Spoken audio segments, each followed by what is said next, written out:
Assalamu alaikum wa rahmatullahi wa barakatuh. And we want to welcome everyone to today's Monday Night Boost. I know it's been a tough time going on, not only with coronavirus, but with a lot of the things going on politically around the country. And we wanted to have an open discussion about some of these issues. And last week, for those of you who may have joined us, we spoke, a little bit about Islam's stance on racism and how we should be aware of it in our own lives. But we also felt that it's very important to speak to people in our community, speak to brothers in our community who may have experienced this. And, I know as myself, I have a very different experience from people from other ethnicities in our community and other races in our community, just based on the color of our skin. And it's unfortunate, but a real reality in this country. So without further ado, I wanted to introduce our speakers tonight and have them tell us a little bit about themselves. And first, I wanted to start with Brother Dawood. Bismillah, alhamdulillah, wa salatu wa salam ala rasulillah. Assalamu alaikum wa rahmatullahi wa barakatuh. I'm reaching out and I'm really thankful to be here tonight and to share some of my experiences to hopefully create more awareness about some of the things that we see going on in today's world. This has been an incredibly different year. When we consider the global impact of the coronavirus and the global outcry of one man's death, I don't think any of us that are alive today have ever seen two things that have affected people all over the world, and everyone is witnessing that. Some people might say that, this is something, all of this outcry, it might be, not necessary, that it's an overreaction. And people, especially Black people, should be more patient. And hopefully tonight you'll get a chance to think about that for yourself, for the audience out there, the individuals, to think, what do you think? And do you think all of this is justified? Just to briefly mention, I was actually grew up during the time of the civil rights movement, and I saw a lot of different things, and I've experienced a lot in my life, both in the social setting, corporate setting, in the sports environment, things, different arenas that I've been involved in. And I can talk more about it, but I can always remember the time when I woke my father up to tell him that Malcolm X or Haj Malik Shabazz had been killed. And that's something that I always remember. And I was very fortunate to be a part of many different things, especially when it came to inclusion and civil rights and things of that nature. So I had those style of things happening around me as a young person, and that shaped my background. My mother and father were both college professors, and my sisters also very highly educated, in different fields of endeavor. And I've always been involved in the corporate sales environment, technology. So I've been a Muslim now for the last 20 plus years, and I've had the pleasure of, by Allah's mercy, of becoming a Muslim at the time of age of 40. And then that is, the greatest blessing other than being born is to be a Muslim. But I think that it's important for all of us as Muslims to understand each other's realities, because that is a commandment within the Quran. So hopefully we can touch on that and go into greater detail tonight. Jazakallah khair, Brother Dawood, and thanks for sharing a little bit about yourself. And, it's interesting. A lot of time when we think about reverts, we think about people reverting in their 20s or their teens. But, you reverted at a little bit of a later age, and that's when the Prophet ﷺ, around that age, that's when he got the guidance from Allah and became a prophet. So that just stuck out of my mind. That's true. That's true, yeah. So, Brother Ahmed, tell us a little about yourself. Assalamu alaikum wa rahmatullah. Alhamdulillah, and I'm kind of following right behind my good brother Dawood there. My name is Ahmed Abdelaziz, and I was born Muslim. And alhamdulillah, my parents embraced Islam about a year before I was born, while they were both in college in New Jersey. And so my experience, I kind of got both folds of it, of Islam in America, and my race being a black man in America as well too. So my background is I grew up in Princeton, New Jersey, very, very diverse, multicultural town. Obviously, there's an Ivy League university there, so that was my experience. I went to prep school in high school, and I went to a major 4-year university, and then I got an advanced degree. And just like Brother Dawood and like my father before me, I'm still in corporate America. So I'm like a byproduct of initiatives that were put in place to grant folks opportunity. And not to say that everyone in my extended family has the same opportunity that I have, but my brother has his master's degree, my sister getting her doctorate from the University of Penn. Both my parents have their master's degrees, and I've had great opportunity because of the path laid before me. But what that does not take away in any frame of reference is the things that have happened as far as experiencing racism on various degrees, from maybe harassment to biases at the workplace to things just as easy as getting a cup of coffee. So I think that it's important to kind of look at all aspects so that it doesn't just happen to one type of person. It happens in so many different ways, in so many different places. So, alhamdulillah, I'm happy for this opportunity to kind of share my experiences, with the community at large, kind of look for ways that we can partner and Islamically look for a solution. Because I mentioned before that, alhamdulillah, I know Brother Dawood knows this and Brother Yusuf does too. The only thing that can save us as human beings from this scourge and this disease of racism is Islam. That's it. Yeah, that's right. That's so true, alhamdulillah. May Allah allow us all to be saved from this. Ameen. And Brother Yusuf, tell us a little bit about yourself. Bismillah. Assalamu alaikum rahmatullahi wa barakatuh. My name is Yusuf Hassan. I'm from New York. I'm a part of the Eesa bin Maryam family. It's a wonderful mercy of Allah Azza wa Jal to allow me to be a part of this topic and discussion. Personally, I think it's well overdue. I think it's a necessary topic for us to have to speak about racism in and out of the ummah. I ask Allah Azza wa Jal to allow this topic of discussion to be beneficial, not just to us, but for those who are tuning in, and allow us to have a better understanding from it, from a spiritual aspect and also a worldly aspect, so that we can not just move forward, but be better to understand better the plight of racism, not just here in America, but globally. And I ask Allah to allow us hikmah and understanding and everything that we say. And I hope that we could all benefit from this, inshallah. Ameen. So I guess to start off, I know, but Ahmed, you mentioned that you experienced racism in your own life in something as simple as just getting a cup of coffee. So I think maybe it would be helpful for all of us to just for us all to talk about kind of what you've experienced, maybe within the Muslim community itself and even outside of it, in terms of examples of racism that you've experienced that we, brothers and sisters outside of the Black community may not realize is going on. Yeah. So, just to kind of set the table of that, and I said it's a manifold process of all types of things. So I'll start with one of my earliest experiences. It actually happened when I was in middle school, and I had a new teacher. It was in 6th grade. I'll never forget this. And he was reviewing the lesson plan. And that community, as I mentioned before, most of my friends there, we had all gone to nursery school together. Black, white, Asian, it didn't matter. We were all together. We had all known each other. Our families were very intertwined. Teacher told me that he had a special set of instructions for me because he had to give me his Black person's talk about Princeton, because we don't learn the same way that other folks do. We need more time with things and different considerations because we're not as smart as the other kids in class. So I couldn't even believe what was being said to me. I thought it was just completely crazy. And friends of mine looked at me. Some friends of mine couldn't believe what happened. They got up and walked out of the classroom, went to the principal's office.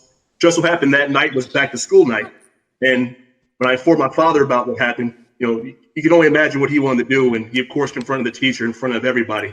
And it turned, long story short, it turned to a process where there was, legal matters involved. Teacher ended up losing his job. But that was like my, one of my first in-your-face experiences. I kind of spilled over into getting a little bit older is I found myself in situations where people would think that I was there, in that environment, either doing some kind of manual labor or didn't belong in some place. So I had people ask me the most craziest questions. Like I'll be outside of my house mowing the lawn. They come up and say, when the person who owns the house here, can you give this flyer to them? Or what time would the person who owns the house be back? Just crazy things like that, spilling all the way over into, situations where I'd be at the job and people would make off the wall comments, not only about Islam, but also about, just my race. So it's just that there's no escaping this kind of situation where people make these false assumptions. And some of it may not have been deliberate, but some of it was. And that's kind of where you look at how malicious those words can be and how that kind of sticks with you. So what I say is that there's two different things going on here. There's the Black American racism, which I just kind of made mention of. Then there's the racism that we may have in regards to being Muslim. And that will start with just, if you're a Black American Muslim, well, hey, when do you revert? And taking that away from my brother Yusuf, my brother Daoud, that doesn't even matter. I could have became Muslim yesterday, and I'm still Muslim. But just asking that question because they think that there was no history of Muslims here is offensive. And that spills all the way over into people kind of thinking about you're somehow connected to a street culture, you had no family values, you shouldn't be married to a certain sister because of, this, that, and the other thing. So it's there. Its origins probably stem from a little bit of both, but my awareness has always been there. So that's kind of like a long-winded answer to question. Brother Yusuf, Brother Dawood, have you, what are some examples of what, you may have experienced in your life? Brother Yusuf, you go ahead. Yeah. Oh, yeah. Bismillah. I'm 32 years old. So my experiences is started mainly from a very early teenager growing up here in Queens, growing up in New York. Mainly from police, to be honest with you. I actually remember one vivid incident where at the time there was a lot of drugs being sold in my neighborhood, and there was a police officer by the name of Officer O'Hagan, and he would drive. He was on like the bike patrol. So he would come through the neighborhood on the bike patrol, and he would talk to the young kids and speak to us, and he would always get us to try to get involved with him to kind of like get information from us. And for me, those experiences, I want to say they were somewhat kind of like tormenting because here we have a young teenager, a young kid just trying to live life due to circumstances and surroundings, and here you got a police officer kind of like rejecting my youth and not allowing me to grow up and to just be me, but he somehow feel that I have some type of information from him. And, it's almost like he's given the impression that I'm supposed to, by default, have information about drugs and guns and violence. Never once did it occur to him to ask me maybe about schooling or, what do I want to be when I'm growing up. The stigma is automatically placed on me having information, violence, gang activities, drugs, and those things were kind of like tormenting growing up. And then even, like now, I'm black. I'm Muslim first, but I'm also black. And so it's like two stigmas on me. So it's like you're a Muslim and you're black. So it's like two things composited on you, and it's a real difficult situation to navigate because Islam, for some people, out of ignorance, they attach Islam to misconceptions such as terrorists and things like that. So it's it's kind of a difficult battle to fight, both in the worldly life, and then Islamically,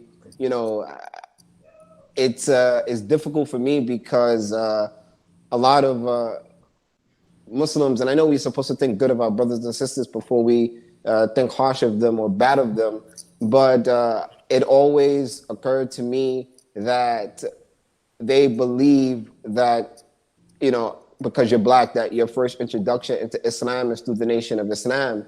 And I think that that's such a harsh misconception for people to want to put on you, or that you took your shahada in jail, or you don't know about the religion, or you don't know how to read Quran, or things like that. And I find that to be somewhat rooted in prejudice, racism, misconception, and it's real harsh, and it caused lots of problems. And I feel that a better way that we could help out is by those who have misconception, starting off with their families, and more importantly, starting off with their children, to better educate them, and letting them understand that Muslims come from all walks of life, and that Muslims come from all different regions, and Muslims do not just have a distinctive look that comes from one particular ethnicity. And I think that that's a huge misconception, and it causes a really big division in the ummah. And I think one of the major problems today for us is racism. It's a huge, huge, huge thing, and it's very disheartening, because before I really understood, like after I got away from the dunya and understanding the worldly aspect of certain things, and then I came to Allah allowed me to become a Muslim. I thought that I escaped this prejudice, racism, and then I got like a wake up call. I'm like, wow, it exists here too. And it was hurtful, it was painful for me, and I'm still trying to understand it better, and I ask Allah to allow me to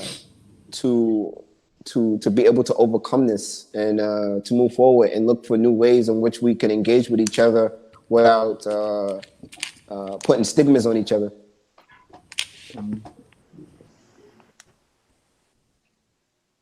And brother Dude, if you have any I would like to, I would say that, looking at my life and the things that I experienced, I'll frame it in a couple of different events. And the first, or I guess eras of my life, if you will. The first I would say is in the educational environment. I was a good student. I went to a very good high school. I was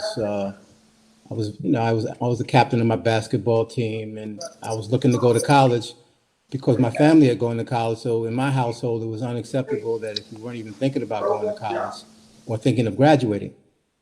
But even that, with all that said, my coach, who claimed to love me as a player, and he always said, "Oh, you're a great student athlete." He wanted me to go to some very small little school in the middle of nowhere that didn't offer much in terms of resources, and really didn't encourage me. Not that I needed it per se, because I said I had my family behind me, but it was a little bit of a shocker because I thought he understood, the type of person I was, and that I was fortunate to have the academic inspiration coming from home, and I would think that would have been built on. And then moving forward, my class, my sister's class is 4 years ahead of me. She was in that first group of African Americans that went to major white colleges. And I think one of the things that most people need to understand is that these universities were really never designed for people of color. They're really, even with affirmative action and everything, it was just a small percentage of people that they really wanted to come to these schools. So when we arrived on those campuses, we were basically on our own, and we had to fend for ourselves, and we had to develop self-help groups that would allow us to be successful. And I guess I've always been part of those type of efforts, starting from college. And, we had to deal with, and I went to school in Boston, so we had to deal with, people being attacked. We had to defend the African-American sisters to walk them home at night. We dealt with all of these type of things. And it was very tough, especially coming from New York, because in New York, we didn't, we're more of a melting pot here. And no one really bothered us here. But outside of New York, it's very, very different. New York is not the world. When you travel, you realize that. So, moving on, I moved into the corporate environment. And once again, I got involved in, I came in through the company that I ended up joining through a self-help organization where many of the top executives who are African American were our mentors. And we had the problems that we faced, but we also had the solutions, and we worked together to be successful. And many of those things shaped me as I went through time. So I've seen it historically. I mean, I know about the history, and the thing that I want to just convey is that, when you look at things that are happening now in the society, this is not an accident, and these things are not new. We are only 12 to 13% of the population in the United States, but we are 33% of the prison population. And there are 2.3 million people in the prisons. We have the largest prison system in the world. And we're overly represented, and there are a lot of organizations that are involved with equal justice initiatives to make to try to reduce that and to change that trend. But that is something that when Brother Yusuf talks about how he was treated on the street, that is all part of that whole reality that began after slavery and after the emancipation, moving into the early part of the 1900s. And it goes on and on. So, I mean, I've seen a lot of these things. As far as being a Muslim, alhamdulillah, I've had a very good experience. I can't say that it has been bad as far as a lot of, racism. But there have been some instances because of mostly lack of knowledge, because most of the people that may come here who are not born here, they really don't know the history, and images are very useful in shaping perceptions. And the images are mostly controlled by the media, movies, and things of that nature. So when you consider that, people generally look down on people, especially Black people, because of the imagery that you have out there, and it's very powerful. I happen to, be married to a woman who's an educator from Pakistan. And when she was getting ready to come here, because I got married over there, one of the people she met, she was the headmistress of her school. They said, "Well, make sure you stay away from those Black people." Now, they never saw a picture of me. They didn't know who I was. But finally, when she explained that, she was actually marrying a Black person, that person just shrunk into their chair, and they were so embarrassed. But they felt very comfortable with that. And you have to ask yourself, how did that perception travel 10,000 miles away? How did that react? How did that become a de facto statement that might have shaped her decision? And our children are often asked, how did you marry from someone from another culture? And the thing that I would throw out to Muslims is that our children are growing up here, and the reality that they're going to face is the future of a multi-ethnic environment, and they're not going to be tied to any place other than United States, be it Brooklyn, Long Island, or wherever they're from. And their reality will be shaped by many things, but the parents have to be leaders in terms of helping them to understand their role so that they can begin to change this, so that we don't keep carrying these things into the future.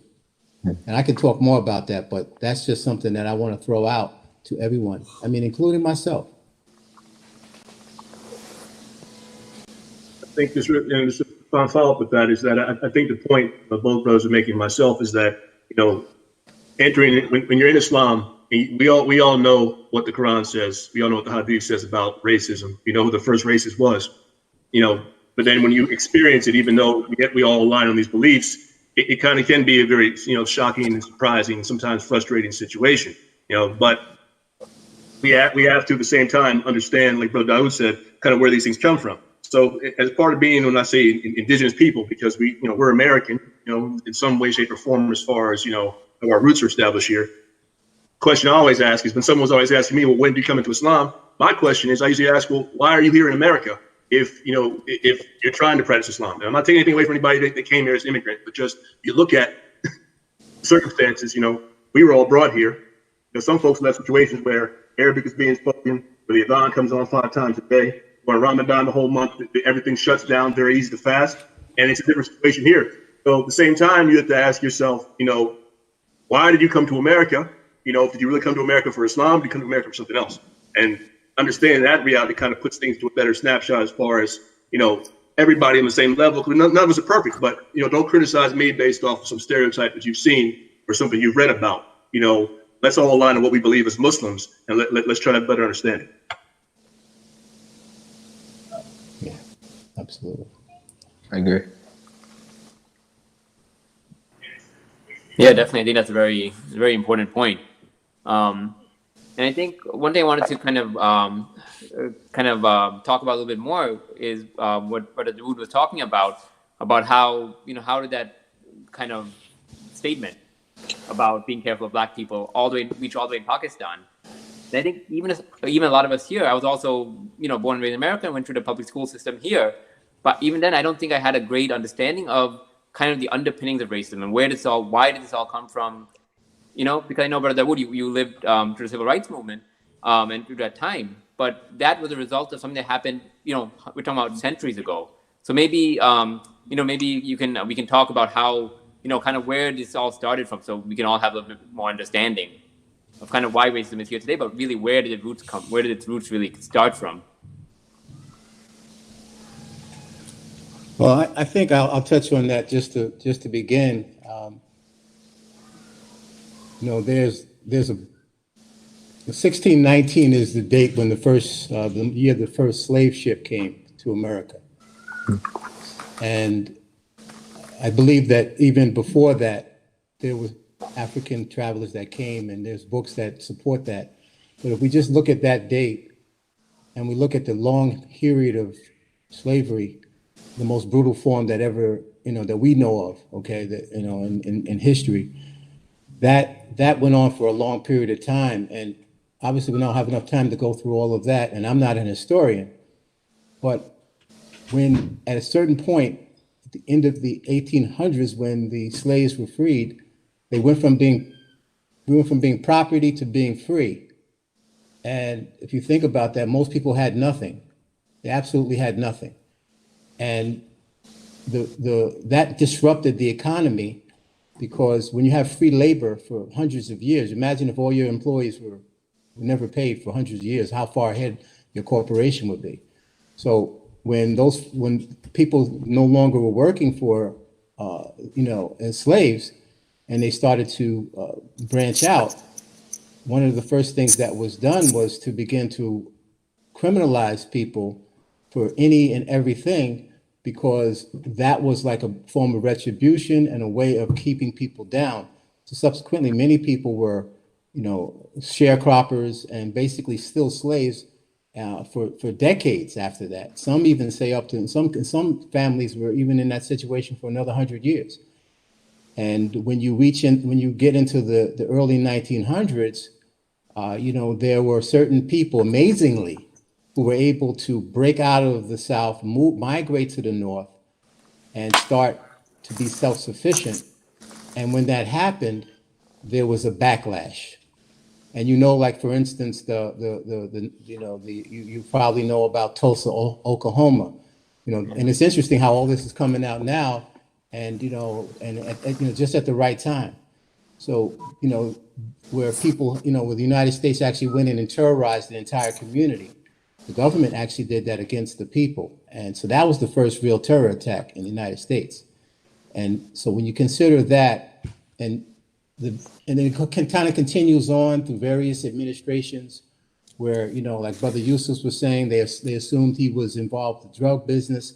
Well, that was all because of the, during the years of, the 80s and the 90s, when people were criminalized and spent so many years for minor offenses for certain drugs, and then in certain white communities, they were getting off for selling other drugs. So this has just been something that's going on, and the prison system has morphed into what it is today, and it's almost expected that this is going to continue.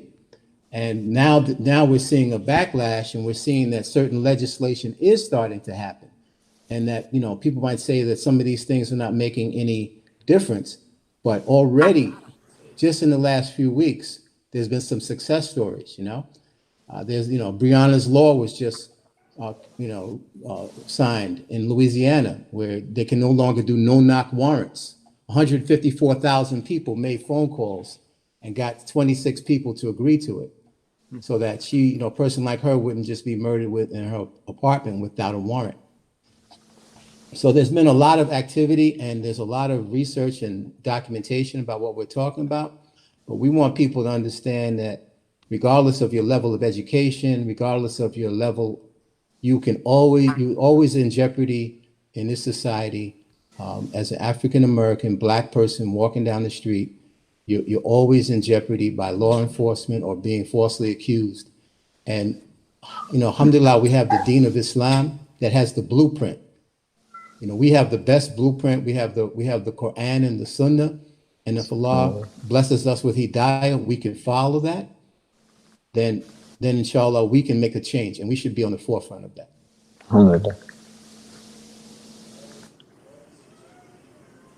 But Yusuf, Brother Ahmed, do you have anything else to kind of add on, or? Yeah. Yeah. You want to go? Yeah. Go ahead. Yeah. You want to go? Or? Yeah, I was just say quickly that not to give a whole history lesson, but Dawood said, but to the point of there was a couple of different factors that happened. There was socioeconomic warfare that was initiated on African American people. There was psychological warfare, and so when you couple all that together, and we're not saying that folks don't have choices to make sometimes in life that will put them down one path or another. But the fact of the matter is that if you do make a bad choice, the penalty that will be incurred upon you for just being Black in America is bad. So you have a situation where people were thought to be less than a human being. We're thought to have no value as far as their personhood, as far as their wealth and their property. And then you look at all the other things that Brother Dawood talked about, and you throw that together, and you have a situation that kind of just will erupt when people can't take anymore. So to the point. And this is what the point I want to make too. If you had a society that was based upon slavery, right? And just because there was emancipation, just like today, we had a society in our cars that are based upon oil. And we said tomorrow, okay, everybody's gonna do electric cars. Would that change anything? It wouldn't change anything in one hour. So you look at where we came from, look at the decisions that were made, and there's still an unbinding process. And along the way, there's a lot of promises that were made to people about certain programs, certain land they'd be granted, certain economic status you'd be given. And every time it would happen, such as like Tulsa, somebody would come along and they would snuff it out. So we're seeing that repeatedly over and over again. We're seeing progress that gets made is taken away. And even when big economic impacts come, like the housing crisis that happened, that destroyed a lot of wealth for minorities. So it's a recurring cycle. So to understand that this is not something that somebody chose to do. No one chose to be in the situation they're in right now. There's factors that contributed to it, and there's factors that make it worse. Very good. That's a definitely a great point. Brother Yusuf, do you have anything else you'd like to add, or something from your own experience? Yes. Bismillah. I think that I want to add in that this notion that Islam is new to African Americans, I guess this new found. I just want to point out that 40% of enslaved Africans were practicing Muslims. I want to throw that out there. And they were practicing up until being, sold into slavery. They were still practicing. Some of them even went back home, went back to the continent. So is this notion? Blacks have a long legacy of being connected to Islam, especially here in America. And I just want to point out that Islam is not this newfound religion to Black Americans, and that we play a very intricate part of Islam being here in America, specifically. So I just wanted to point that out, that Islam is not a new religion to us. 40, and this is factual, that 40% of enslaved brothers and sisters from the continent were practicing Muslims. It's a very large percentage. And I just wanted to throw that out there. Yeah. That's a very good point. That's a very good point. Yeah.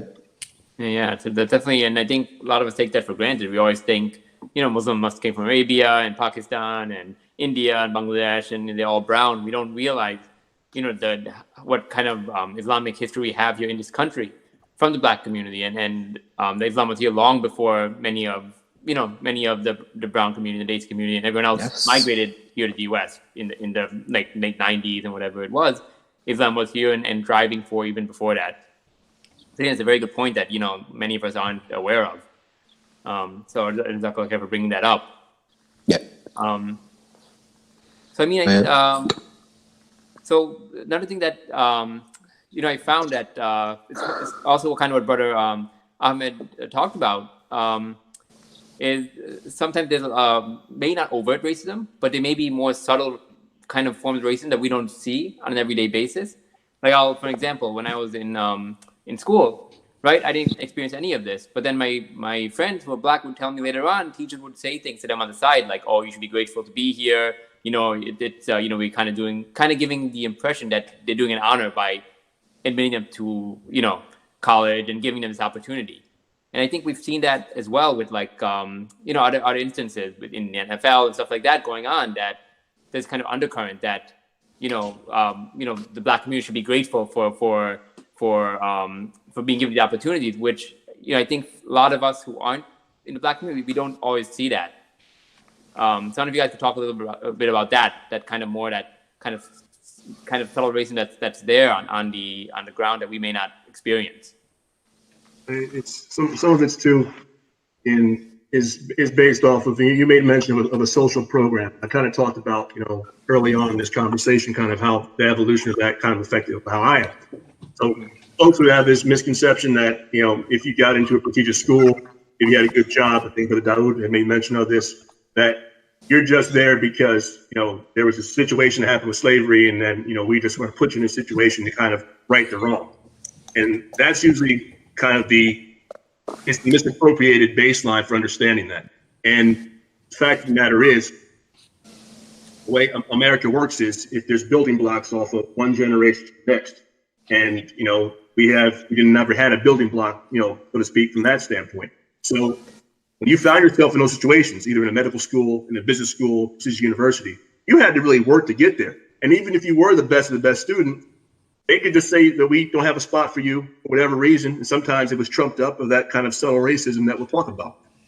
And did get in, folks say, well, he's just here because of X, Y, and Z things. And folks always try. I switch. People would try to spot test me if I knew certain things because I was in a certain class.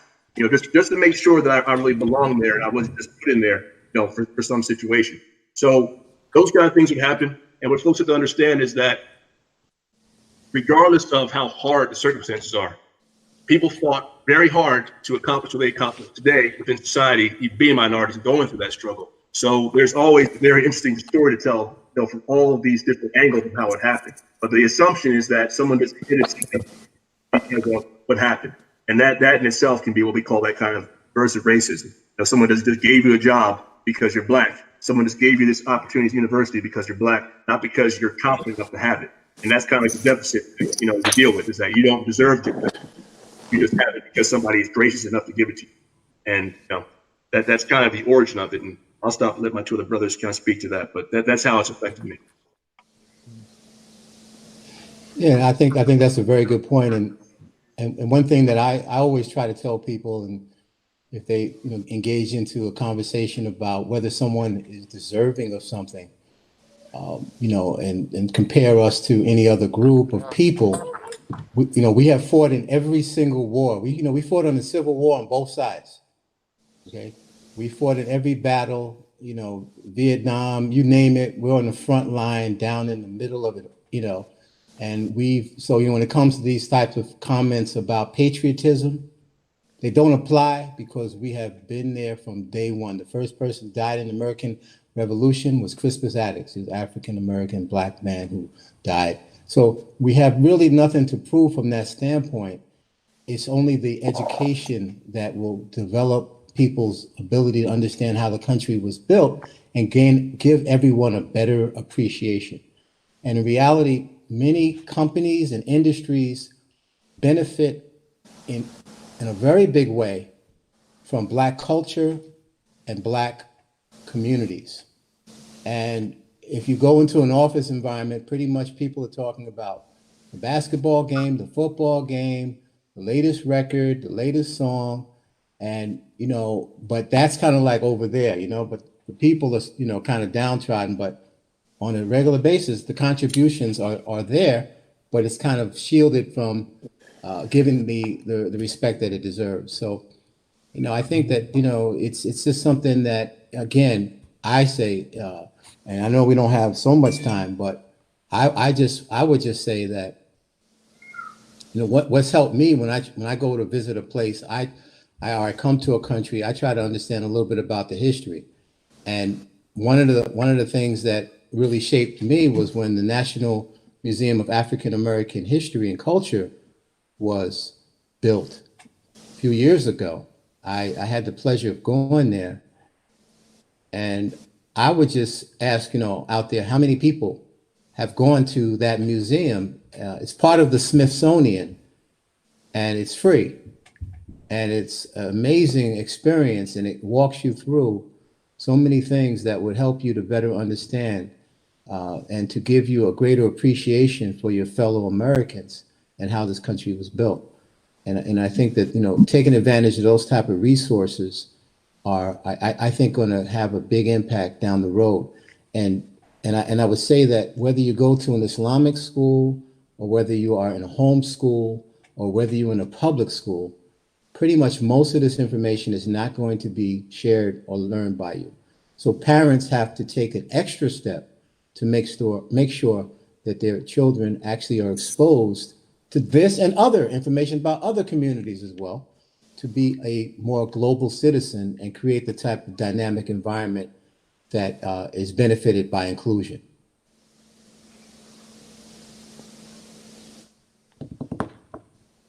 Yeah, I think that's so true. I mean, we have to really make that extra effort to educate, first off ourselves, and then our children, our families, and then that's how we really grow. And alhamdulillah, we live now in an age of technology where there is so much access to different kinds of educational resources. Are there any documentaries or any books or anything like that you think may be especially beneficial for anyone out there who's listening and who may want to find out more and learn more about the history of the Black community in this country and how things are, and then from that a standpoint how we can change? Are there anything anyone you recommend? Yeah. So I have an extensive archive, an extensive archive of books in African studies, Black studies, American studies. I can't give it off the top of my head, but what I'll do is I curate a small section of PDF files and documentaries that I would actually want to extend to our Muslim brothers and sisters from other communities, just to get a better understanding if they are ignorant about it. And to be ignorant is not a bad thing if you're willing to learn from your ignorance. So I think that if you're willing to learn from it, it's a bad thing. And I know that calling someone ignorant has a negative connotation because you look at it as being a harsh word, but it simply just means you're not knowledgeable about a particular subject or a particular topic. And that's okay. I'm ignorant to a lot of things. One thing I would also like to point out is that I'll add on to what you said, Brother Sam, and what the other brothers said, is that it starts with our family. It starts with our family. And I think that as parents, I'm not a parent yet, inshallah, but I think that It starts with us first, and then it's a trickle down. It goes to our kids, because let's be honest, we're not going to be here forever, and our kids is ultimately going to inherit what we left them back, whether it's good or bad. And the same things that they are taught are the same things that they'll continue to pass through generations, and these will be the things that plague the ummah. Generation after generation after generation after generation. And alhamdulillah, Allah Azza wa Jal gave us Islam. He gave us Islam. He gave us the Sunnah. He gave us the Quran. And that is the formula right there. Malik al-Hajj Shabazz said when he went over to Mecca, he said the first thing that he noticed, he said he found out what the formula and the antidote was to the race problem. He said it was Islam. And we can't, and I say this, I'm not saying that we can't be Muslim if we don't understand this, but we can't have Islam and say that, we're going to discriminate against a certain group of people. It's clear proof on what Allah is telling us that is a sin, is a huge sin, and that we should avoid it. And I think that we need to educate ourselves on this more. We need to be open to suggestion. We need to be open to other communities. We need not to be afraid. I love all Muslims. I think I get a better. I'm excited when I see Muslims. When I see a Muslim, I'm excited to see a Muslim. I love to see Muslim. I see someone that we both have La ilaha illallah Muhammad Rasulullah. We both have the kalima. We both have, we're Muslim. And when I see that, I can only think good of my brother, of my fellow brother, of my fellow sister, and never negative. And I think that we want that to translate down into our family, because that's how we can combat racism as a community, as a whole. And alhamdulillah, I just want to say this lastly. Eesa bin Maryam is a very diverse masjid. All the brothers and sisters there that I've ever met is warm, welcoming. I've learned from lots of the teachers there. It's a very diverse community that offer very beautiful programming to all communities, and that it also starts in the masjid as well. So I will say that Eesa bin Maryam is a very diverse masjid. And many brothers and sisters from all different ethnicities come to the masjid, and you really get the sense of that on Juma. In Juma you see everyone together. So I ask Allah to allow us to be amongst those who are not ignorant, and to be among those who follow His way until the day of judgment. Ameen. Ameen.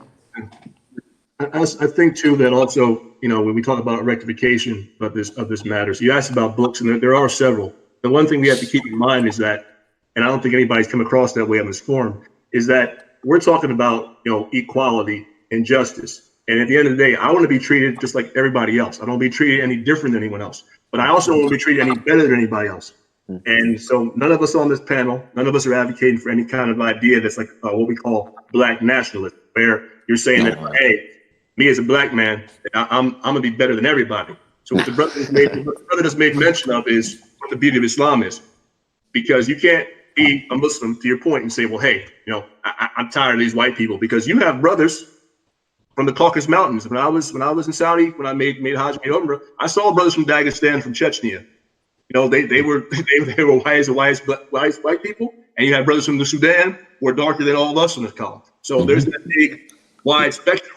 So when he's talking about what's going to rectify us, we have to rectify ourselves by what we all believe in, which is the Quran and the Sunnah. Not any kind of message that says, well, hey, I have to get mine because I'm a certain way. I have to look down on someone. Because just as a white person looks down on me for being black, I can't in turn do that. It's based off what we call taqwa in Islam, and that's God consciousness and your deeds.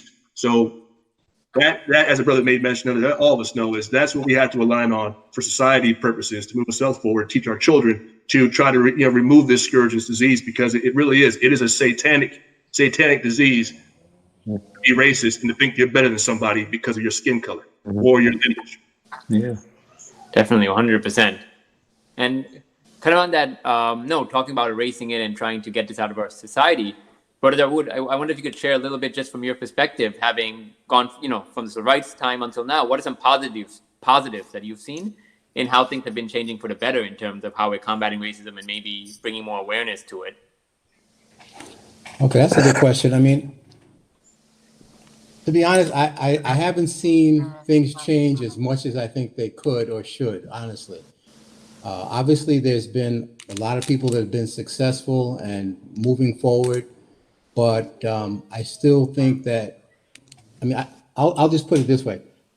If I look at over the last few weeks and I read about a lot of people who are, I guess, in the front line of different activities that are out there, there's some good feeling that things are going to change. And I think the amazing thing is that there's so many people out there that have just finally reached a point that they say, this is just not right. Someone shouldn't be killed like this. This is just not right.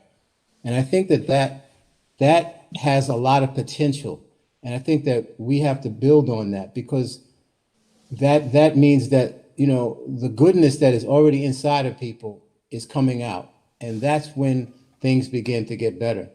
So, you had asked about like some things books that you could read or movies. I'll just mention that one of the movies that I think would be very beneficial is a movie called 13th. 13th is about the history of the prison system and criminalization. Very good book to read. Just Mercy. It's a book and a movie. It's about a gentleman by the name of Brian Stevenson who runs the Equal Justice Initiative. Another book is The New Jim Crow by Michelle Alexander. These are all very well-documented books. And then a couple of other movies that I think of interest to people that would help them to understand some of the great things that people have done. One is called Best of Enemies. It talks about a civil rights activist who became very close with a KKK leader. It's a true story. And then finally, Hidden Figures, which is, if you haven't seen that, that's a great movie that talks about how some certain African-American women were very instrumental in getting the first rocket ship to the moon based upon their mathematical calculations. So, I think that those are just a few. And then, finally, I would say that, when people ask, what can I do? What can I do? As Brother Ahmed says, nobody's looking for a handout or anything like that, but everybody has a sphere of influence. And there are organizations that are doing things to combat certain things that, are going on in the society, whether it be prison reform, education reform, police reform. And you may not be able to, join those organizations, but maybe you could donate, maybe you could advocate for those type of things. And then, of course, being with your children and role modeling that type of learning. And then finally, when it comes to like Masjid Eesa ibn Maryam, alhamdulillah, I had the pleasure of being, one of the founding members of this masjid. And I know that it's always been built around that concept and always been a leader in this area. And I would just encourage the current leaders there, who I know well and respect greatly, to continue in that direction, as they have always done so. And this is an indication, just another indication of the way that the masjid has always been. And we ask Allah to put barakah and to unite us and to make us better Muslims. And if we become better Muslims, inshallah, then we can change the society. Inshallah. Inshallah. So I don't know, Brother Yusuf, but Ahmed, do you have any kind of closing remarks you want to say, or anything else you want to share before we wrap up? Brother Ahmed, you want to go first or no? Yeah, I can go. I just want to say, it's a good, it's a good starting point, and just to be optimistic. As Muslims, we have to be optimistic. So we all know, again, that having forums like this, having awareness like this, is not going to solve or eradicate the issue of race. In fact, we know from Rasulullah says that there are certain elements that will still be with the ummah until the day of Qiyamah. That's what I think the Arab term is asabiyya, so that's nationalism, all right? But we have to maintain this one important matter that I've thought about.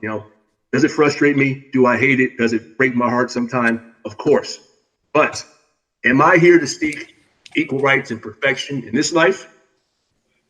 Or is my goal the perfection of the hereafter? Because inshallah, if we all make it to the Jannah, we're not going to be having any kind of racial disputes there. I'm not going to be being Pakistani or supposed to be white. So our goal in life is to make it to the paradise. And we do that by following the Quran and the Sunnah. Now, it's not going to be perfect. There'll be some trials along the way. But if we keep that in mind, and not to say we want perfection in this life, but we want the reward of Allah promises believers in the next life, that kind of makes the trials and the struggle you have to go through, there's a meaning to that as far as what happens next. So that's kind of the optimism that I wanted to share with everybody, inshallah.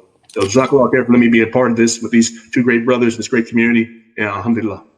Oh, yeah. Jazakallah khair. Jazakallah khair, brothers. Jazakallah khair. What are you saying? Do you want to share before we wrap up? Yes. I want to share that we have to crawl before we walk sometime. And I'll just put a note. I just put more emphasis on it. It starts with us first, for those who are parents, and then we pass it down to our kids. Make sure you make a lasting but positive impression on your children. We're not going to be here all forever. Neither are they. But they're the next generation of Muslims, inshallah. And what you pass down to them ultimately determines what take place moving forward. So please make a very conscious effort to try to be very open-minded and to teach your family and your children the correct way. And inshallah, we all could fight this together. I appreciate everyone for allowing me to be a part of this panel. May Allah reward us for this. Jazakallah khair.